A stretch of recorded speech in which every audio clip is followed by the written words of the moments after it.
কিছু ডিফারেন্ট না করলে তো এটা নিয়ে কথাও হবে না। কয়েকদিন ধরে নেট দুনিয়ায় তোলপাড় করে বেড়াচ্ছে চিত্রনায়িকা শবনম ইয়াসমিন বুবলির কিছু ছবি এবং ভিডিও। সেখানে দেখা গেছে বুবলিকে ভিন্ন ভিন্ন রূপে, আবার কখনো বুবলিকে দেখা গেছে গায়ে হলুদে, আবার কখনো দেখা গেছে তাকে বিয়ের সাজে তার চাইতে কম বয়সের এক যুবকের সাথে বসে আছেন বিয়ের পিঁড়িতে।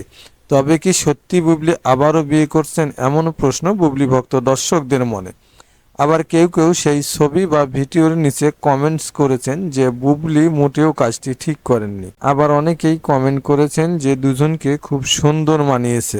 আবার অনেকেই এর সত্যতা জানতে চেয়েছেন। দর্শক চলুন তাহলে আজকে আমরা সরাসরি বুবলির কাছে ফোন করে জানতে চাইবো এর আসল রহস্য কি। আচ্ছা বুবলি, নেট দুনিয়ায় যে ঝড় উঠেছে আপনাকে নিয়ে, যে আপনি নাকি কম বয়সের ছেলের সাথে বিয়ের পিঁড়িতে বসছেন বা বিয়ে করছেন, এটা নিয়ে আপনার ভক্তদের মনে অনেক রকমের প্রশ্ন জমেছে। আপনি কি আপনার ভক্তদের উদ্দেশ্যে কিছু বলবেন বা বলতে চান, এর সত্যতা কি? ব্রাইডাল ব্যাপারটাই তো আসলে লাল টুকটুকে একটা বউ, মিষ্টি একটা স্নিগ্ধ বউ হবে, এটাই সবাই আমরা বাঙালিরা খুব এক্সপেক্ট করি। আসলে হয় কি, সবসময় কিছু ডিফারেন্ট না করলে তো এটা নিয়ে কথাও হবে না। তার মানে আপনি চেয়েছেন যে এবার ডিফারেন্ট কিছু করে আপনার দর্শকদের মনে ঝড় তুলতে, তাই তো?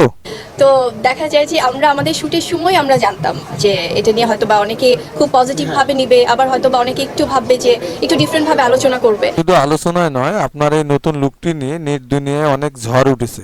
তো এটাই হয়েছে। তো আমরা আমাদের মনে হয় যে আমাদের জায়গা থেকে আমাদের শ্যুটটা খুব সাকসেসফুল। আর হয় কি, আমরা যদি নতুনদের সাথে কাজ না করি, আমরা যারা বেশ কয়েক বছর হয়ে গেছে, আমার হয়তো বা 9-10 বছর একটা জার্নি। প্রিয় দর্শক, এখন পর্যন্ত যারা আমার এই পেজটি ফলো করেনি তারা পেজটি ফলো করে বেল আইকন বাটনটি অন করে দিবেন, তাহলে সবার আগে নিত্য নতুন ভিডিওগুলি পেয়ে যাবেন। আর হ্যাঁ, যদি এই ভিডিওটা ভালো লাগে তাহলে অবশ্যই শেয়ার করে অন্যদেরকে দেখার সুযোগ করে দিবেন। ধন্যবাদ।